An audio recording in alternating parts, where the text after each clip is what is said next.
Ever wonder why you pick that specific brand of coffee? You know, or why you're drawn to a certain car? It feels like such a simple choice sometimes, but it's often far more complex than we think. Today, we're taking a deep dive into the fascinating world of consumer behavior. Right, and we've been poring over a stack of sources for you. I mean, everything from core marketing theories to really deep dives into individual psychology and the massive societal influences that shape us. So, what's the plan? Well, our mission really is to pull out the most important nuggets. We want to help you understand those hidden forces that truly drive our purchasing decisions.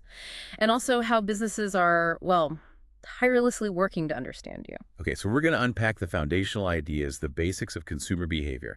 Then we'll explore how marketers literally study your every move. Yeah, how they try to figure things out. After that, we'll dig into the internal workings of your mind, what's going on inside.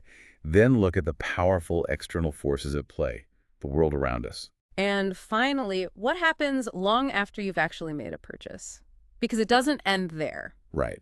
Think of it as a shortcut to being well informed about yourself, Yep. really, and the marketplace you navigate every day.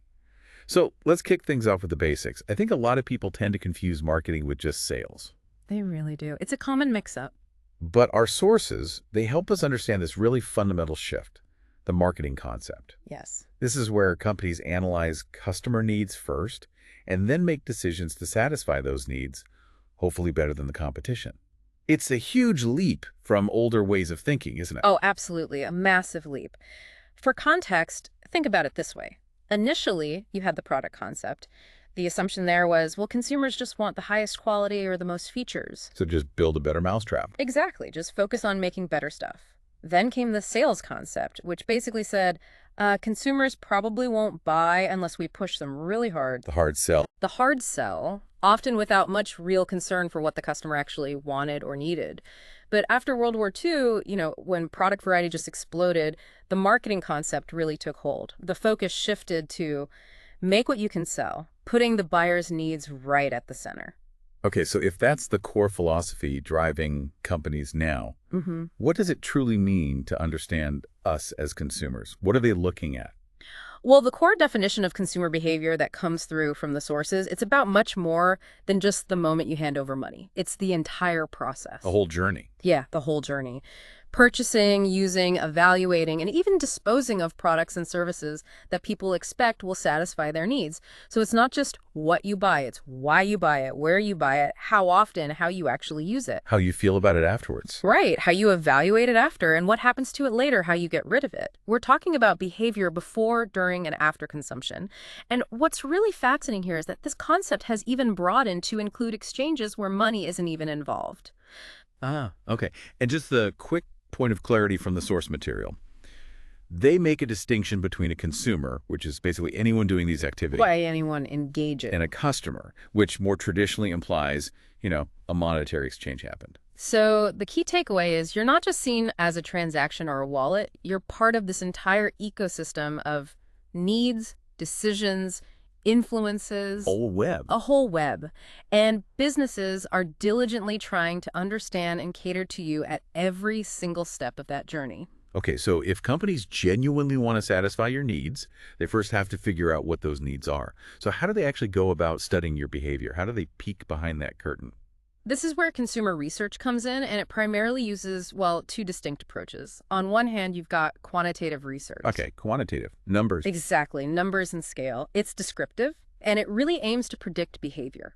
Think large-scale surveys, controlled experiments, or observing large groups of people. The goal is to get empirical data you can measure. Stuff you can analyze statistically. Right. And if it's collected properly randomly, you can often generalize those findings to a much larger population. It lends itself to sophisticated statistical analysis. So it's like taking a big snapshot, measuring what's happening on a large measurable scale. Precisely. On the other hand, though, there's qualitative research. Qualitative. Okay, different focus. Totally different focus. This Ah. is less about predicting numbers and more about generating new ideas. Think about brainstorming for ad campaigns, for example. It uses smaller sample sizes, so you can't usually generalize the findings to everyone. But it goes deeper. Much deeper. It delves into the why. This includes techniques like depth interviews, focus groups, and even something called metaphor analysis. Metaphor analysis, with that? It's based on this intriguing idea that people often think in images, metaphors, not just words. So it tries to uncover those underlying visual thoughts. There are also projective techniques, which are designed to uncover motivations that are maybe underlying, even unconscious, things individuals might not even realize they have or might want to conceal. Okay, wow. So they're not just like guessing or asking simple questions. They're deploying some pretty serious psychological tools to get inside our head. That's kind of wild. It is, yeah. And often, the most powerful approach actually combines both methods. You use qualitative research first to discover new ideas, to really understand the why, Get the insights. get the insights, and then you use quantitative research to predict how a larger group of consumers might react to those ideas or products. The whole research process typically involves defining very clear objectives first. Knowing what you want to find out. Exactly. Then gathering any existing information that's called secondary data. Then designing and collecting new specific information through primary research.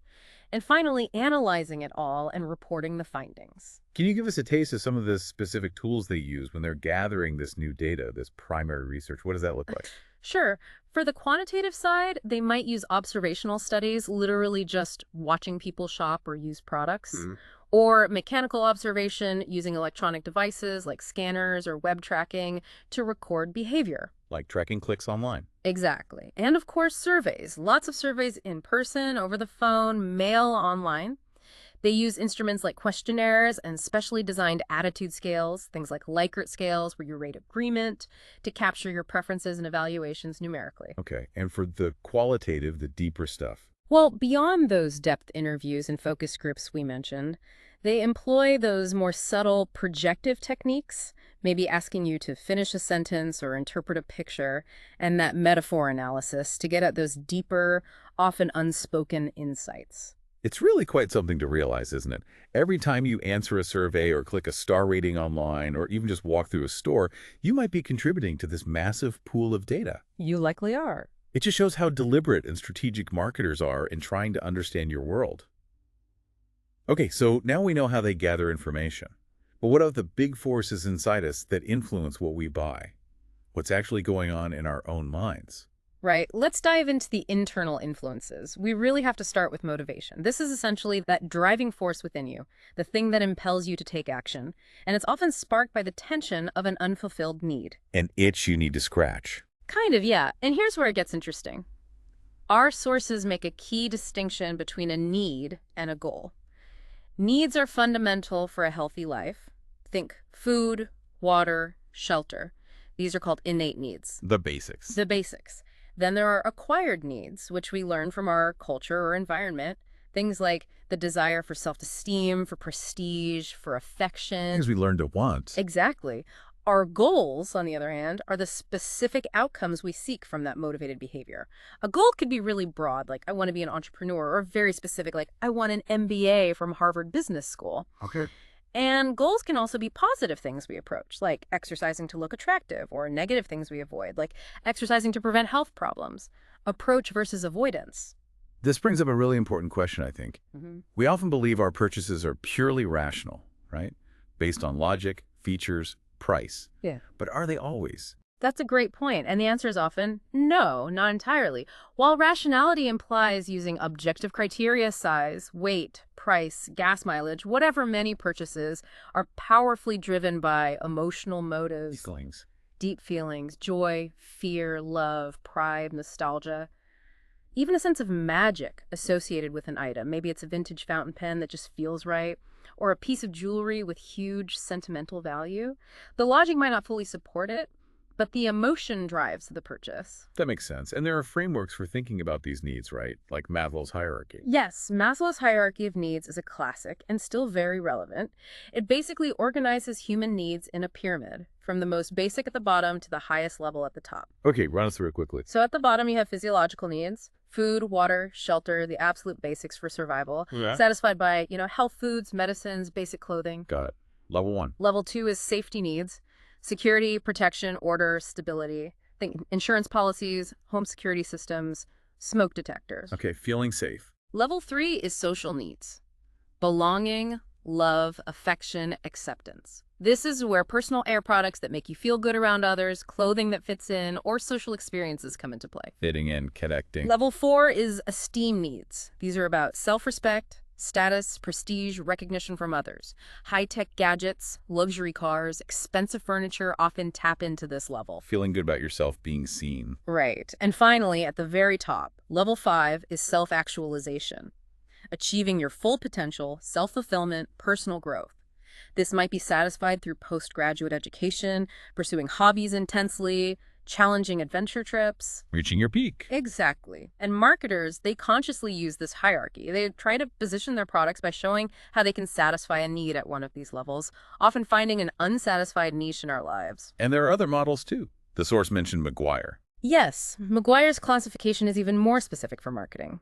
It lists various motives, like the need for consistency, wanting your purchases to align with your tastes, like buying sophisticated home decor if you see yourself that way, or the need to attribute causation, figuring out who to blame, yourself or maybe your friend's bad advice, for a purchase that didn't work out. I've done that. We all have.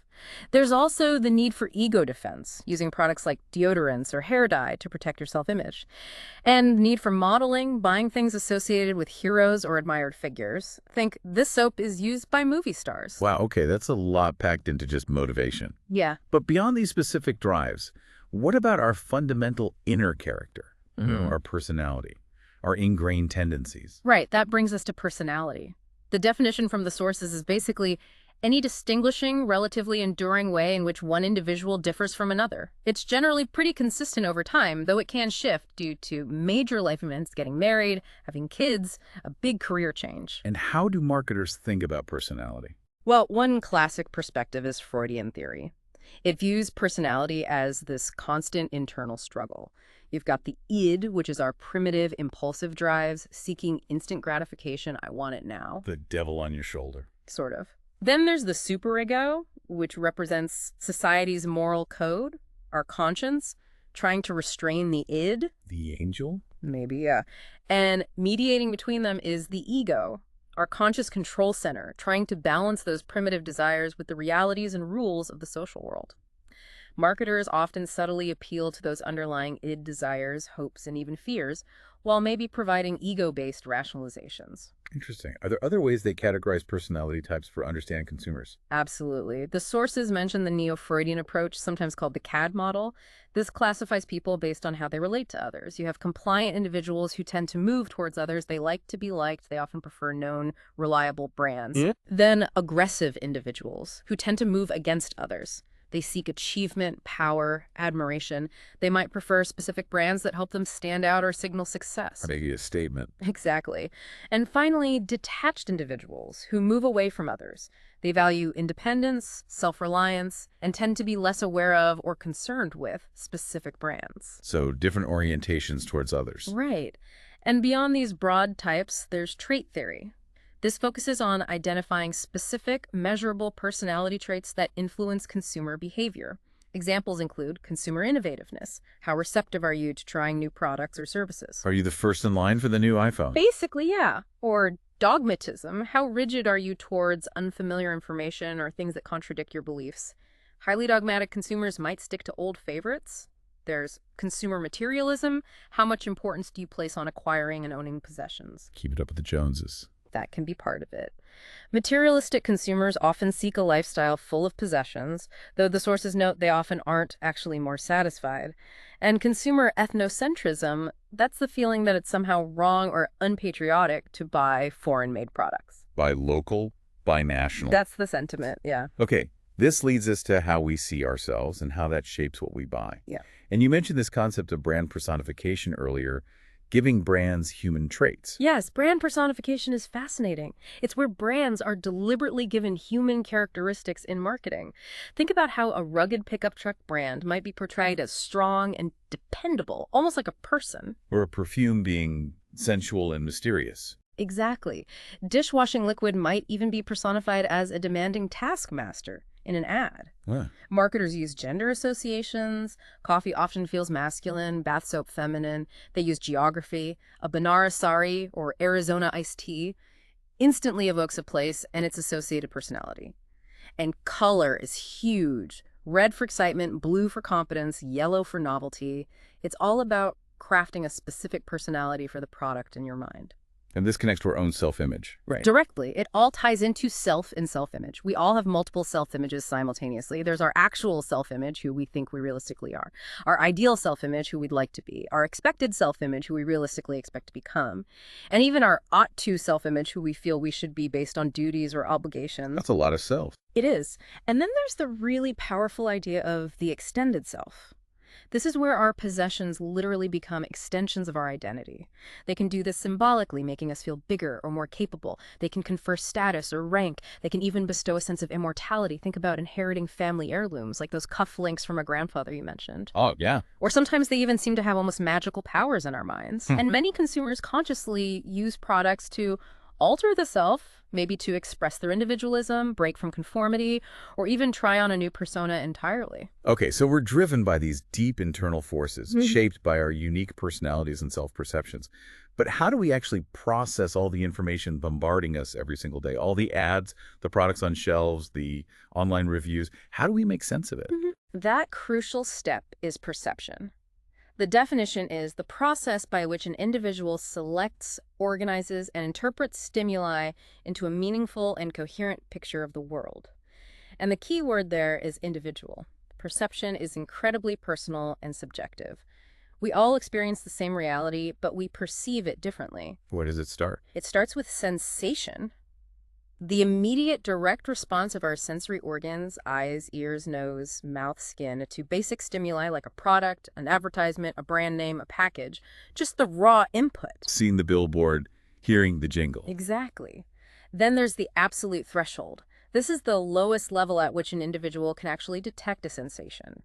Think about the minimum volume needed to hear a sound, or the furthest distance at which you can first spot that billboard on the highway. Okay, the baseline of detection. Right, but then, and this is where it gets really interesting for marketers, as you said, Yeah, this part blew my mind a bit. it's the differential threshold, also known as the just noticeable difference, or JND. This is the minimal difference that can be detected between two similar stimuli. So not just detecting something, but detecting a change. Precisely, and marketers strategically manipulate this constantly. Get this. Negative changes, things consumers might not like, such as reducing the amount of product in a package or a small price increase, are ideally kept below the JND. So you don't notice the candy bar got smaller. Exactly. You don't consciously register the change. But positive changes, things they want you to notice, like improved packaging, a new beneficial ingredient, or a slightly lower price, are made above the JND. So you do notice the new and improved label or the sale price. Right. They are literally engineering your perceptual experience. They want you to notice the good stuff and overlook the bad stuff, or the cuts. It's a subtle but powerful form of influence happening all around us. And related to this is the concept of subliminal perception, the idea that stimuli too weak or too brief to be consciously recognized might still be perceived at some unconscious level, though the effectiveness of that is heavily debated. Okay, so our senses pick things up, we notice changes or don't, Mm-hmm. but we're constantly filtering, right? We can't pay attention to everything. How does our brain manage that information overload? It manages through a subconscious process called perceptual selection. We are bombarded with stimuli, far too many to process, so we automatically filter. This involves several mechanisms. There's selective exposure, where we actively seek out messages we find pleasant or reassuring, and tend to avoid those we find painful or threatening. Like changing the channel during a sad commercial. Or only reading news that confirms your existing views. Yeah. Then there's selective attention, where our awareness becomes heightened for stimuli that meet our current needs or interests, while we ignore stimuli that are irrelevant. If you're thinking about buying a new car, suddenly you notice car ads everywhere. Right, yeah. There's also perceptual defense, where we subconsciously screen out stimuli that we find psychologically threatening, even if exposure has already taken place. It's like our brain protecting our ego. And finally, perceptual blocking, where we mentally tune out stimuli when the input becomes too overwhelming. Think about automatically fast-forwarding through commercial breaks or just zoning out during a long ad block. Okay, so we filter. Then what happens with the information that gets through?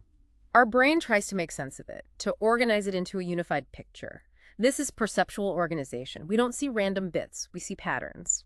A key principle here is figure and ground. Our brain organizes stimuli so that one element, the figure, stands out clearly from the background, the ground. In advertising, the product is usually the figure. Making the product pop. Exactly. Another principle is grouping. We tend to group stimuli together automatically so they form a unified impression or concept.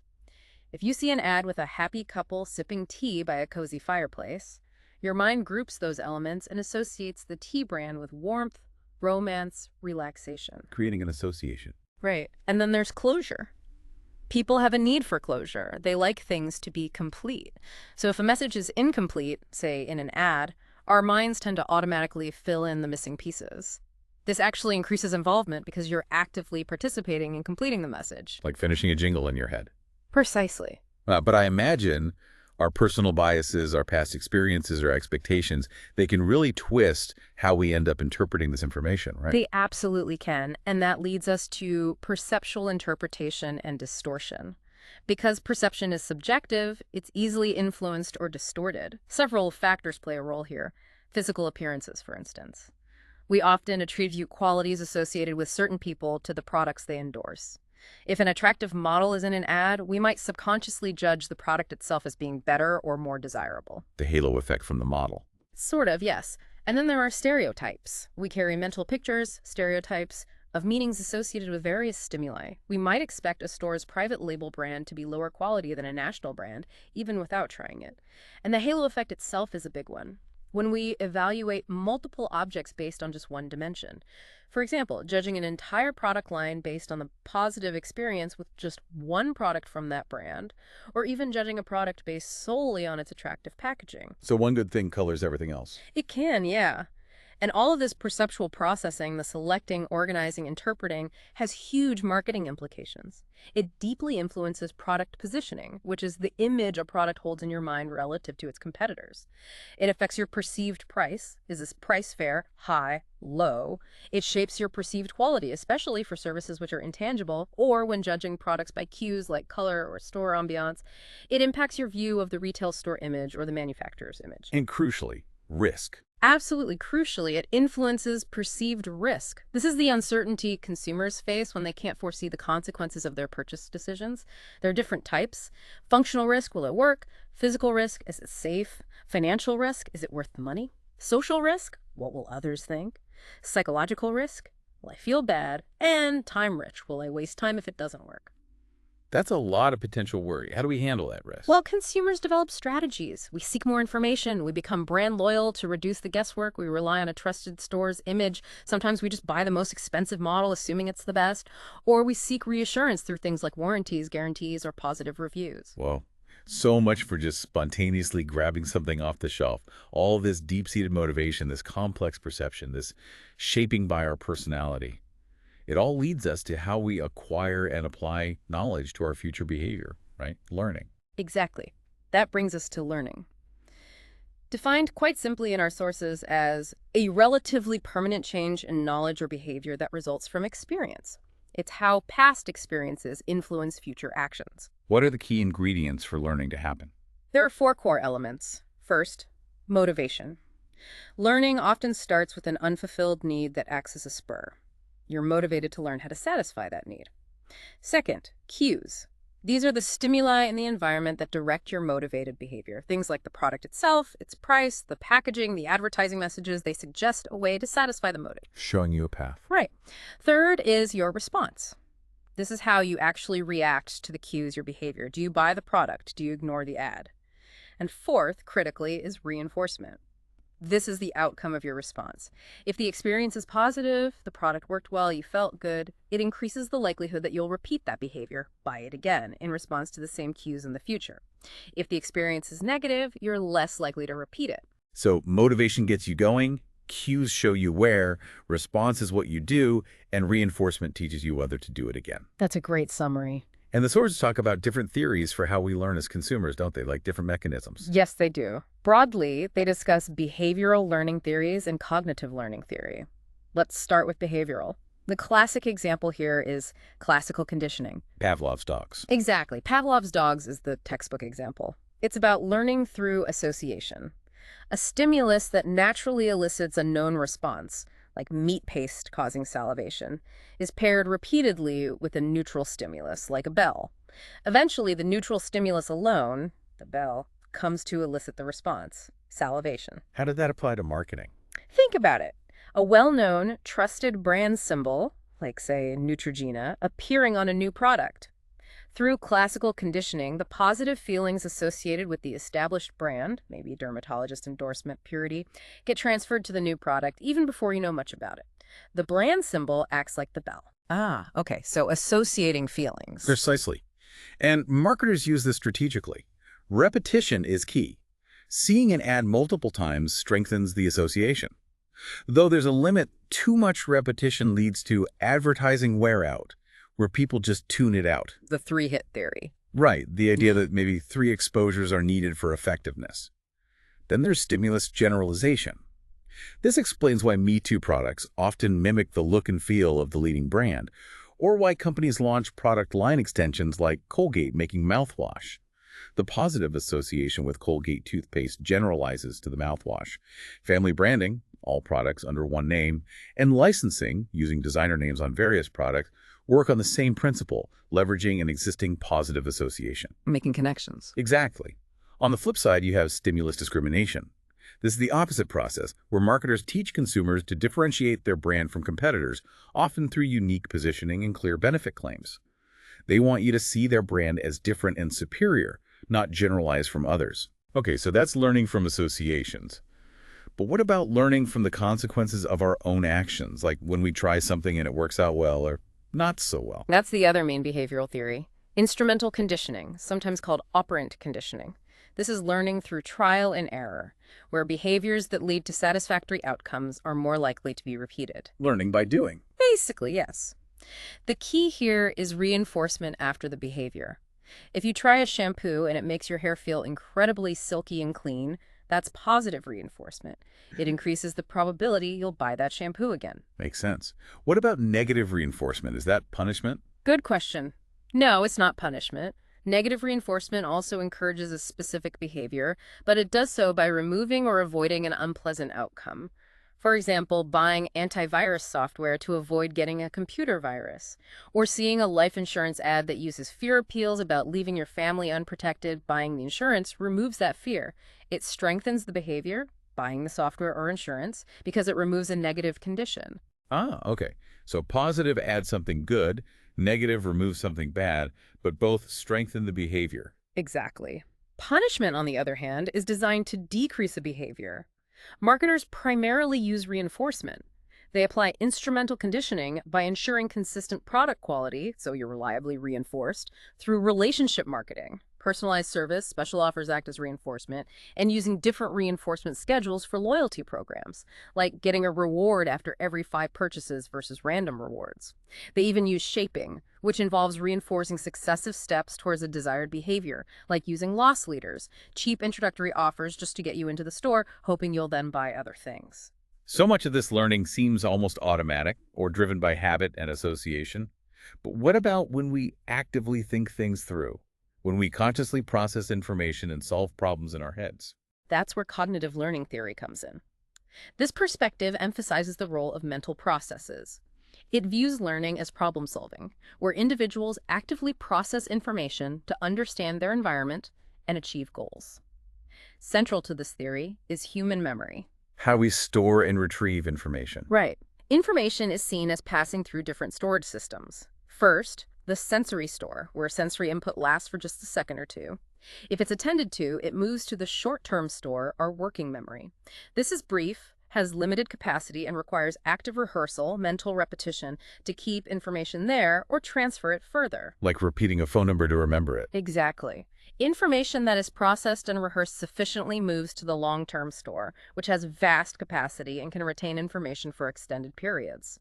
Marketers, naturally, are very interested in getting their brand names, positive associations, and key benefits firmly lodged in your long-term memory. They often focus on linking product attributes to clear benefits for the consumer, as benefits are usually easier to recall than just features. And how much we actually care about a purchase also affects how we learn and how we're persuaded. Right. That seems important. Absolutely crucial. That's involvement theory. It basically says the amount of effort and cognitive processing you put into a decision depends on how important or relevant that purchase is to you. This ties into how our brain is structured. The popular idea of split brain theory, or hemispherical lateralization, suggests our left hemisphere is generally more analytical, verbal, and linear, while the right is more holistic, emotional, imaginative, and nonverbal. Left brain logic, right brain emotion. That's the common shorthand, yeah. And this plays into a key model of persuasion called the elaboration likelihood model, or ELM. It proposes two main routes to persuasion based on involvement. For high involvement purchases, things that are really important to you, carry risk, or relate strongly to your self-image, like buying a car or choosing a university, the central route to persuasion is more effective. The logical route. Yes. Central route messages focus on specific product attributes, provide detailed arguments, use facts and evidence. You're motivated to carefully process this information. But for low involvement purchases, less important things, routine buys, like choosing a brand of snack or paper towels, the peripheral route works better. The shortcuts. Pretty much. Peripheral route persuasion relies on cues other than the core message arguments. Things like catchy tunes, bright colors, attractive spokespeople, celebrity endorsements, the number of arguments, not their quality. You're not investing much mental energy, so these peripheral cues influence your choice without deep cognitive processing. Wow. So from the very first spark of a need, through how we perceive the world and learn about products, right down to how much we even bother to think about a purchase. Our brain is this incredibly complex machine, constantly learning and adapting. It really is. And marketers are trying to learn right alongside you, understanding your internal patterns, your motivations, your perceptions, your learning styles, all to better serve, or, let's be honest, influence you. Okay, so we've spent a lot of time inside our own heads, looking at motivation, personality, perception, learning. But as you said earlier, we don't live in a vacuum. That brings us out into the world around us. How do these larger societal forces, these external influences, actually shape what we choose to buy? That's a huge part of the picture. Let's start with social class. This is essentially the hierarchical division of society into distinct status groups or classes. It's like upper class, middle class, working class. Exactly. Researchers typically measure social class using what they call social status, which takes into account a combination of factors, mainly relative wealth, economic assets, power, influence over others, and prestige, degree of recognition or respect. These classes are ranked, and this ranking is a powerful driver of consumer behavior. People often buy products and services that they perceive as being favored by their own class or, very importantly, by classes above them. A lot of it is aspiration, yes. And conversely, people often consciously avoid products or brands they associate with perceived lower classes. This provides a very natural, almost ready-made basis for market segmentation for businesses. What sort of things determine a person's social class? Is it just about how much money they make? No, it's far more complex than just income. Income is a part of it, of course, but social class is determined by a whole cluster of factors. Our sources list quite a few. Yes, money, but also whether it's inherited wealth, investments, or just living paycheck to paycheck. Education plays a huge role, the level attained, public versus private schooling.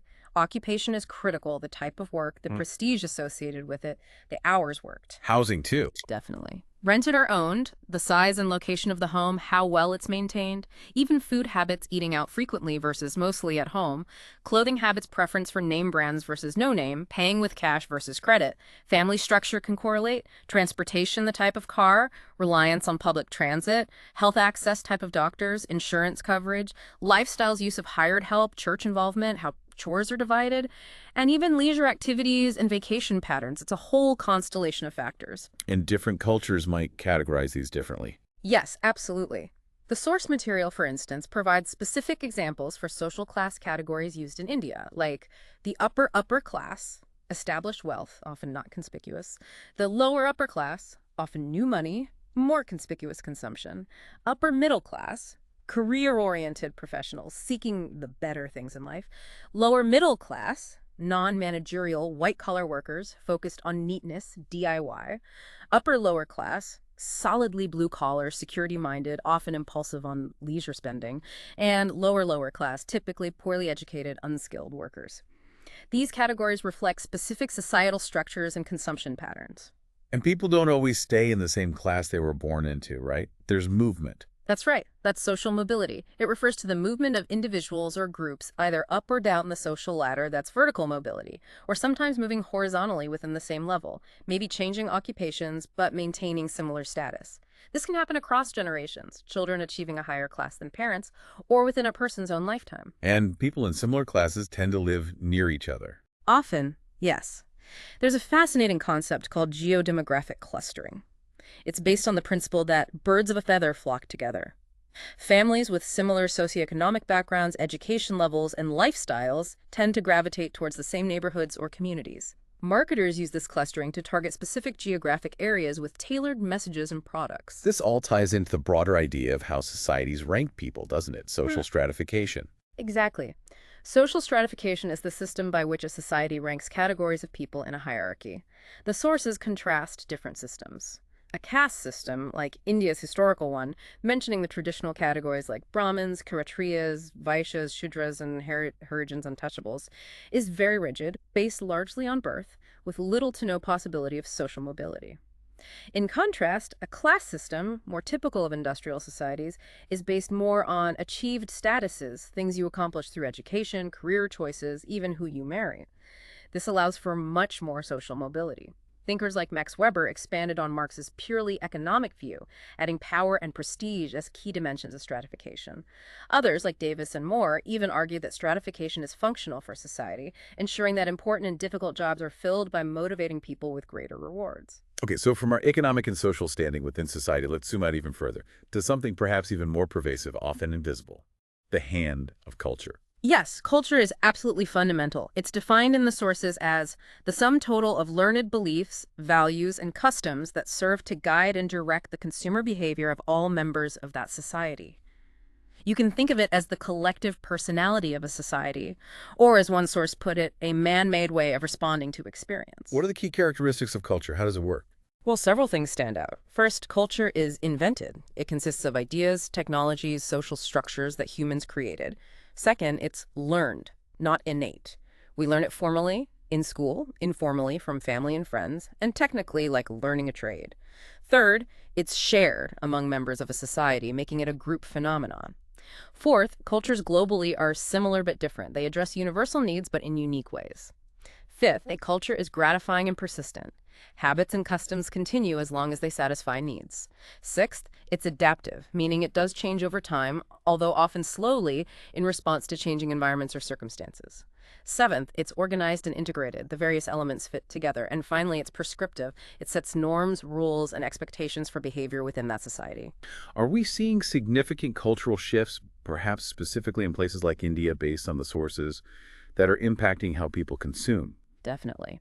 The sources specifically highlight several key shifts in Indian culture. For example, there's a growing demand for convenience products. Think washing machines, microwaves, frozen or ready-to-eat foods. This is strongly linked to more women entering the workforce and families having less time. There's also an increasing emphasis on education, not just for knowledge, but specifically for better career prospects. A greater focus on physical appearance is evident, with the rise of gyms, slimming centers, and the cosmetics industry booming. And there's a definite shift towards increased materialism, with higher spending on durable goods, status symbols, and consumer electronics. And culture isn't just one monolithic thing, right? There are different layers. Absolutely. We can talk about national culture, we can talk about popular culture, and very importantly for marketing, we have subcultures. These are distinct groups that exist within a larger, more complex society, sharing unique beliefs, values, and customs. Subcultures can be based on nationality, like immigrant communities, religion, age groups, teenagers, seniors, gender, occupation, social class itself, or geographic regions, like Southern culture in the U.S. There's also corporate culture, the internal culture of a company. How do researchers or marketers compare different national cultures? Is there a framework for that? Yes, one very influential framework mentioned is Hofstede's Dimensions of Culture. It proposes several dimensions along which national cultures can be characterized and compared. Individualism versus collectivism, focus on self versus group, power distance, acceptance of inequality, uncertainty avoidance, tolerance for ambiguity, masculinity versus femininity, emphasis on achievement versus relationships. And sometimes abstract versus associative thinking is included. These dimensions help explain differences in communication styles, decision-making, and consumer preferences across countries. And what about the core values within a culture? How do they influence marketing? Cultural values are deep-seated, enduring beliefs about what is good, desirable, or important. They act as guiding principles. The sources categorize these values. Other-oriented values reflect society's view of relationships between individuals and groups. Individual versus collective decision-making, emphasis on youth versus age. Environment-oriented values relate to society's relationship with its economic, technical, and physical environment. For example, value placed on cleanliness, performance versus status, tradition versus change, risk-taking versus security, attitudes towards nature and recycling. Self-oriented values reflect the objectives and approaches to life that individual members find desirable, immediate versus passive lifestyle, material versus non-material orientations, hard work versus leisure, immediate versus postponed gratification, seriousness versus humor. So understanding these values is critical for marketers. Absolutely critical. Cultural shifts and values directly impact strategic marketing decisions. They influence product planning, what products will resonate, distribution channels, example, the rise of online or in-home shopping due to changing time pressures or convenience values. Promotional messages, can you defy taboos? Do ads need to be more informative? How do you reflect changing roles of women? And market segmentation strategies, targeting groups based on shared cultural values or subcultures. And when marketing globally, these cultural differences become even trickier, right? Yeah. Especially with symbols and colors.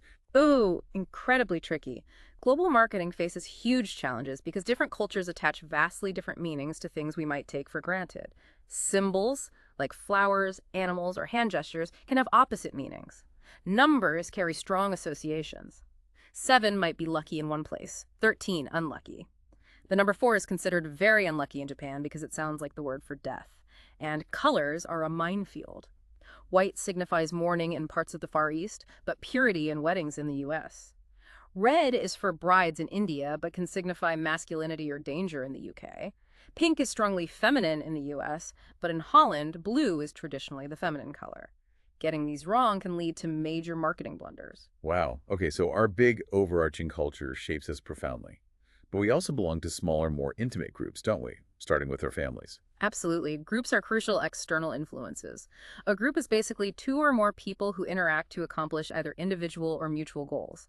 They're interdependent and share certain beliefs, values, and norms. What kinds of groups matter for consumer behavior? We can distinguish between formal groups, which have a defined structure, specific roles, and stated goals, like a local chapter of the Red Cross or a work team, and informal groups, which are more loosely defined based on friendship or shared interests, like friends who meet regularly for dinner or a group of neighbors who jog together.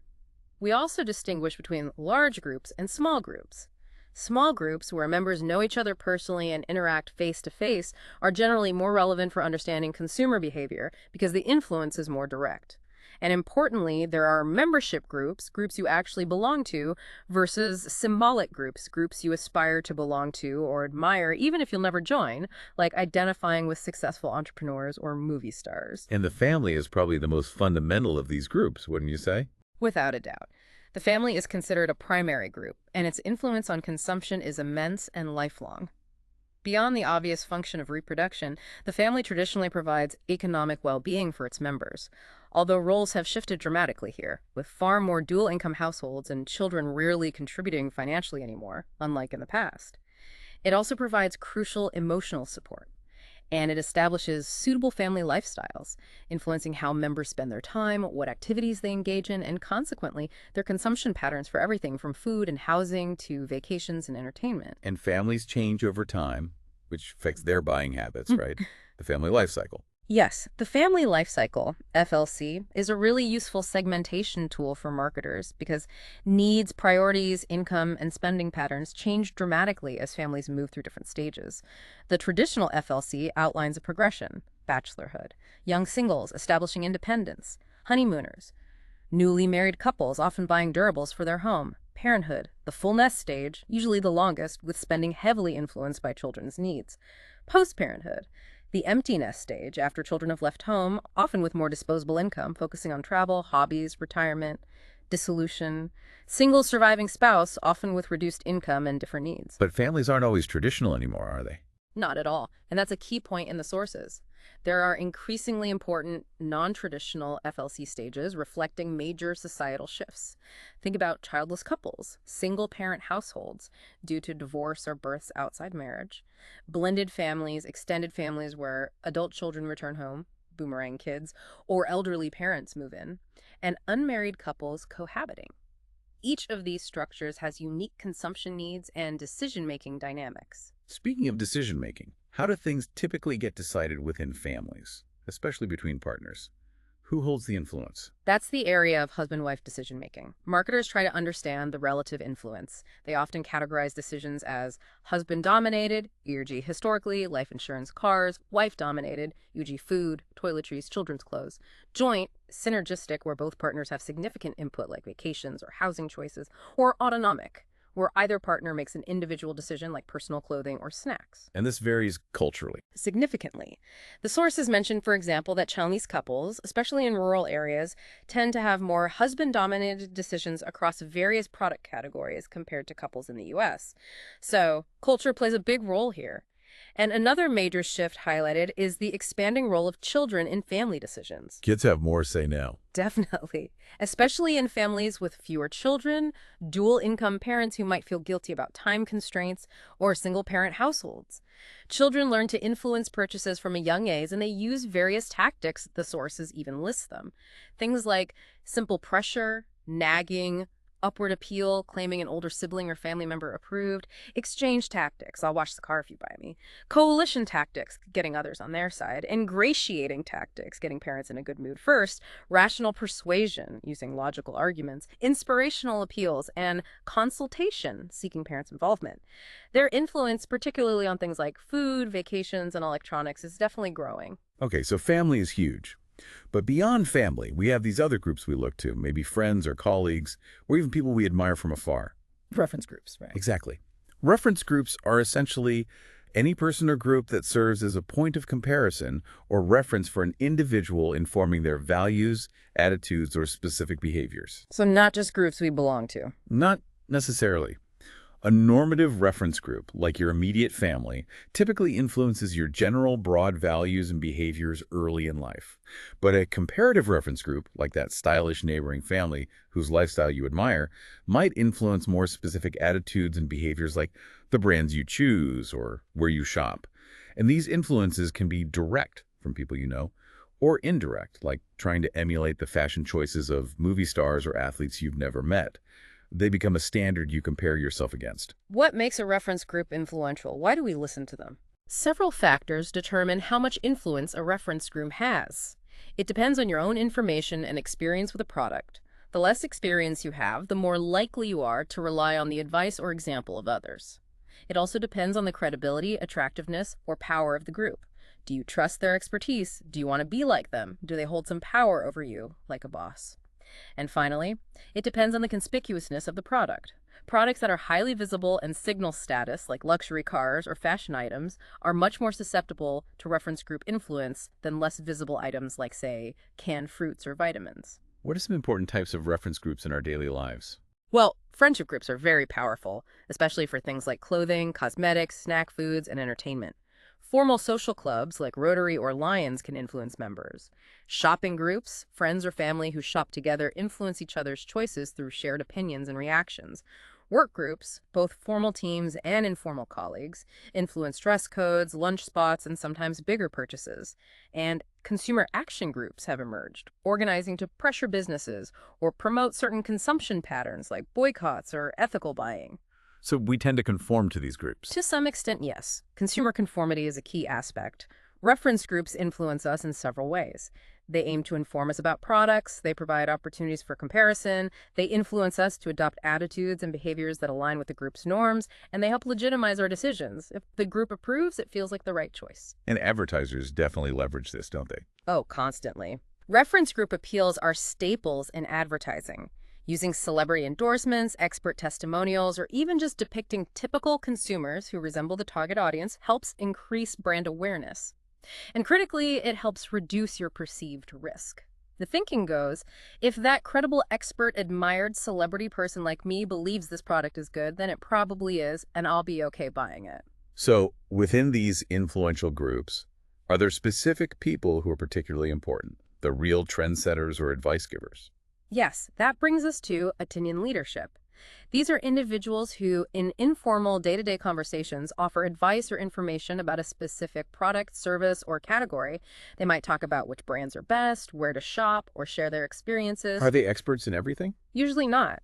That's what's fascinating. Opinion leadership is typically category specific. Someone who's the go-to person for advice on computers might know very little about fashion, and vice versa. So an opinion leader for one product category could easily be an opinion receiver for another. Why do people become opinion leaders or seekers? What's the motivation? Opinion leaders often give information because they genuinely love the product category, product involvement. They want to confirm their own choices or knowledge, self-confirmation, or they simply gain pride and status from being seen as an expert. Opinion receivers, on the other hand, seek information primarily to reduce their perceived risk or the effort involved in making a decision. They also often view opinion leaders as more credible and trustworthy than commercial advertising. So what role do they play in the bigger picture? They act as crucial intermediaries. They function as experts, filtering and interpreting information from mass media or marketers. They are often trendsetters or innovators themselves, adopting products early and then sharing their firsthand experiences, both positive and negative, through word of mouth. How do marketers even find these people? It's tricky because it's informal, but they use several methods. Self-designating methods involve surveys asking people directly if they consider themselves influential or if others seek their advice. Sociometric methods try to map communication patterns within a specific group, asking people who they talk to or seek advice from. Key informant methods rely on asking individuals who are knowledgeable about a group to identify the opinion leaders within it. And objective methods might involve simulating word of mouth in controlled environments or tracking online influence. Okay, so we have influential individuals. Now, finally, let's talk about how new ideas, new products, new technologies actually spread through society as a whole. This is the process known as the diffusion of innovation. It's defined as the process by which an innovation is communicated through certain channels over time among the members of a social system. It's about how something new gets adopted or rejected by a population. What are the key pieces of that puzzle? There are four main elements. First is the innovation itself, the new idea, practice, or object. What determines if it spreads successfully? Several characteristics matter. Its relative advantage. Is it perceived as being significantly better than the idea it supersedes? Its compatibility. Is it consistent with the existing values, past experiences, and needs of potential adopters? Its complexity. How difficult is it to understand and use? Simpler innovations diffuse faster. Its trialability. Can it be experimented with on a limited basis before full adoption? Trying something reduces risk. Its observability. Are the results or benefits of the innovation visible to others? If people can see it working, it spreads faster. Okay, so the nature of the innovation itself matters. What else? Second, communication channels. How does information about the innovation spread? Is it through mass media, interpersonal channels, word of mouth, online networks? Different channels are important at different stages. Third is time. This dimension has three aspects. The innovation decision process. The mental stages an individual goes through from first hearing about an innovation to confirming their decision to adopt or reject it, typically. Knowledge, persuasion, decision, implementation, confirmation. Adopter categories. People don't all adopt at the same time. They fall into categories based on their innovativeness, how early they adopt relative to others in their social system. The bell curve of adoption. Exactly. You have innovators, about 2.5%, the very first to adopt. Venturesome risk takers, often cosmopolites, can absorb financial social costs if it fails. Early adopters, about 13.5%. Also adopt early, but more judiciously. Crucially, they are often the opinion leaders within their local systems, highly respected. Their adoption legitimizes the innovation for others. Early majority, about 34%. Deliberate, cautious adopt just before the average member of the system. They interact frequently with peers, but aren't typically leaders. Late majority, about 34%. Skeptical adopt primarily out of necessity or increasing peer pressure. Often have limited resources, laggards, about 16%. The last to adopt, often tradition-bound, suspicious of change, tend to be isolates in social networks. So people adopt at different speeds. Yes, and the third aspect of time is the rate of adoption, which is simply the relative speed with which an innovation is adopted by members of a social system. Some innovations spread like wildfire, others take decades. And the fourth key element of diffusion is the social system itself. the environment, community, organization, or context within which the innovation diffuses. The norms, structure, and communication patterns of the system heavily influence the diffusion process. So when you step back and look at all these external forces, social class, culture, subcultures, family, reference groups, opinion leaders, how innovation spread, it's clear that you really are a product of your environment. You're constantly being influenced, shaped by the groups you belong to, the culture you've absorbed, the new ideas swirling around you. Absolutely. And it's a two-way street. Just as you are influenced, you in turn influence others through your choices, your opinions, your behaviors within these social systems. Okay, so let's say you've navigated all those internal drivers, motivation, personality, perception, and all those external influences, culture, groups, family. You've made a choice. You've bought the product. Is that the end of the story for the marketer? Is their job done? Not even close. What happens after the purchase is absolutely crucial for building long-term relationships and future sales. What kinds of things happen post-purchase? Well, first, there's the common experience of post-purchase dissonance, sometimes called buyer's remorse.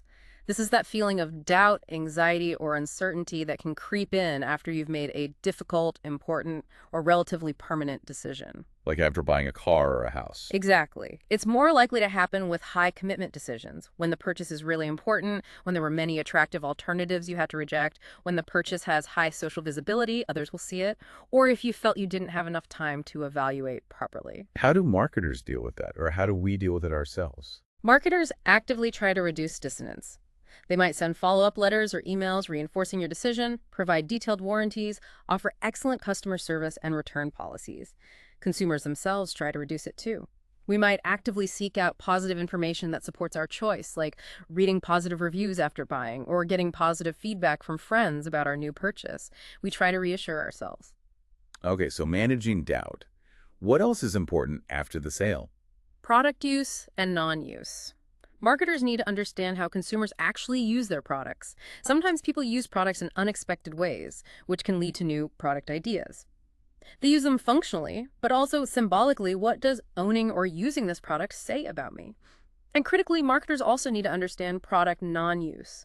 Think about that exercise equipment gathering dust or the gym membership never used. Why aren't people using the product they bought? That's valuable information. And eventually, we get rid of things.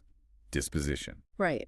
Disposition, how you get rid of the product itself or its packaging, is the final stage in the consumption process. This can happen before, during, like packaging, or after use, and it has real marketing implications. For durable goods, consumers often won't buy a replacement until they feel they've gotten their money's worth out of the old one.